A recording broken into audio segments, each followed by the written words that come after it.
नमस्कार. श्री स्वामी समर्थ. गुरुपौर्णिमेचे महत्त्व आज आपण बघून घेणार आहोत. आषाढातील शुक्ल पक्ष पौर्णिमेला गुरुपौर्णिमा असे म्हणतात.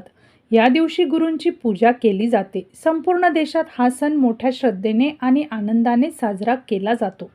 प्राचीन काळात विद्यार्थी आश्रमात शिक्षण घेत असताना भावपूर्ण श्रद्धेने गुरुपूजा करून गुरुदक्षिणा देत असत. चारही वेदांवर पहिल्यांदा भाष्य करणाऱ्या व्यास ऋषींची आजच्या दिवशी पूजा केली जाते. व्यासांनीच लोकांना वेदाचे ज्ञान दिले. ते आपले आद्य गुरु आहेत. त्यामुळे गुरुपौर्णिमेला व्यास पौर्णिमा असेही म्हटले जाते. म्हणूनच या दिवशी आपण आपल्या गुरुला व्यासांचा अंश मानून त्यांची पूजा केली पाहिजे. गुरुपौर्णिमा व्रत कसे कराल? सकाळी घर साफ करा.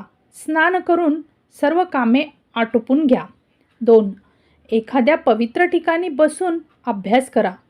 सफेद वस्त्र अंथरून त्यावर पूर्वोत्तर किंवा पूर्वपश्चिम किंवा दक्षिणोत्तर बसून गंधाने 12 रेघा ओढून व्यासपीठ तयार करा.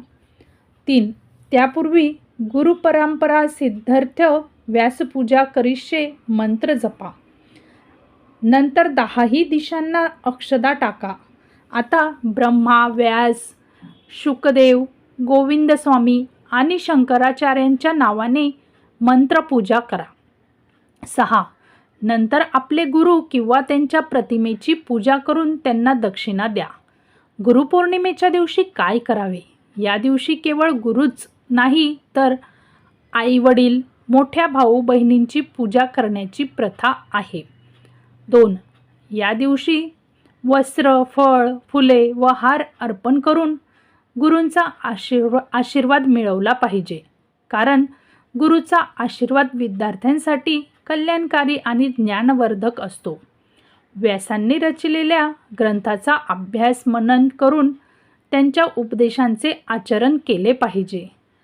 हा सण म्हणजे अंधश्रद्धा नसून गुरुप्रती दाखविलेला विश्वास, आदर आहे. गुरुपौर्णिमेला गुरुपूजनाचा दिवस आहे, परंतु गुरुप्राप्ती सहज नाही. गुरु मिळाल्यास श्री गुरुपादुका मंत्र घेण्याचा यथाशक्ती प्रयत्न करायला हवा. गुरुपौर्णिमेला गुरुपादुका पूजन करावं, गुरुदर्शन करावं, नैवेद्य वस्त्रादी भेट प्रदान करून दक्षिणा देऊन त्यांची आरती करावी आणि त्यांच्या चरणात बसून त्यांची कृपा प्राप्त करावी. जर गुरुच्या जवळ जाण्याची संधी मिळत नसेल तर त्यांचं चित्र पादुका प्राप्त करून त्याचं पूजन करावं. गुरुमंत्रांमधून कोणत्याही एका मंत्राचा जप केल्याने गुरु होण्याची पुण्यप्राप्ती होऊ शकते. गुरुपूजनासाठी हे 4 मंत्र श्रेष्ठ आहेत, जाणून घ्या. गुरुपूजनासाठी 4 विशेष मंत्र. ओम गुम गुरुभ्यो नमः. ओम गुरुभ्यो नमः. ओम परम तत्वाय नारायणाय गुरुभ्यो नमः. ओम वेदाहि गुरुदेवाय विद्महे परमगुरवे धीमहि तन्नो गुरु प्रचोदयात. गुरुपौर्णिमेच्या दिवशी व्रत किंवा उपवास करायचा असल्यास काही विशिष्ट गोष्टी लक्षात घेणे आवश्यक आहे. सुरुवातीला गुरुपौर्णिमा हा दिवस महर्षी व्यास यांच्या जन्मदिवशी साजरा केला जातो. त्यामुळे या दिवशी गुरूंची म्हणजे शिक्षक, जे तुमचे मार्गदर्शक, त्यांची पूजा करणे महत्त्वाचे आहे. उपवासाच्या दिवशी सकाळी लवकर उठून स्नान करावे आणि स्वच्छ कपडे परिधान करावे. यानंतर आपल्या गुरूंची किंवा ज्यांना आपण गुरु मानतो त्यांची पूजा करावी. पूजा करताना गुरूंना हार, फुले, नैवेद्य अर्पण करावे आणि यथाशक्ती दक्षिणा द्यावी. उपवासाच्या दिवशी शक्य असल्यास फलाहार करावा किंवा दिवसाचा उपवास करावा. संध्याकाळी गुरूंचे पूजन करून आरती करावी आणि उपवास सोडावा. या दिवशी गुरूंनी दिलेल्या ज्ञानाचे स्मरण करून त्यांच्याप्रती कृतज्ञता व्यक्त करावी. गुरुपौर्णिमेचे महत्त्व काय आहे ते जाणून घेऊया. गुरुपौर्णिमा हा दिवस गुरु शिष्य परंपरेचा सन्मान करण्याचा दिवस आहे. या दिवशी शिष्य आपल्या गुरूंप्रती आदर आणि कृतज्ञता व्यक्त करतात. आपल्या जीवनातील गुरूंचे महत्त्व आणि त्यांनी दिलेल्या ज्ञानाचे स्मरण करणे हा या दिवसाचा मुख्य उद्देश आहे, असे सनातन संस्थेचे संकेतस्थळ सांगतात. गुरुपौर्णिमेच्या दिवशी काय करावे? गुरूंची पूजा करावी, गुरुदक्षिणा द्यावी, गुरूंनी दिलेल्या ज्ञानाचे स्मरण करावे, गुरूंबद्दल कृतज्ञता व्यक्त करावी. शक्य असल्यास गुरुचरित्र पारायण करावे. गरजू लोकांना मदत करावी.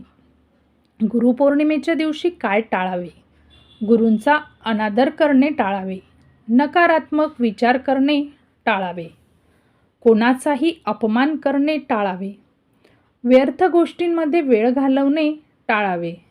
गुरूंच्या शिकवणीचा अवमान करणे टाळावे. तर वरीलपैकी कोणतीही गोष्ट आपल्याला करायची नाही आहे. गुरुपौर्णिमा हा एक महत्त्वाचा दिवस आहे. या दिवशी गुरुजनांचा आदर करून त्यांच्याप्रती कृतज्ञता व्यक्त करणे महत्त्वाचे आहे. तर तुम्ही देखील तुमच्या गुरूंचे स्मरण करून किंवा फोटोची पूजा करून त्यांनी दिलेल्या ज्ञानाचं स्मरण करा आणि गुरूंची पूजा करा. माहिती आवडली असल्यास चॅनलला लाईक, शेअर, सबस्क्राईब करायला विसरू नका. धन्यवाद.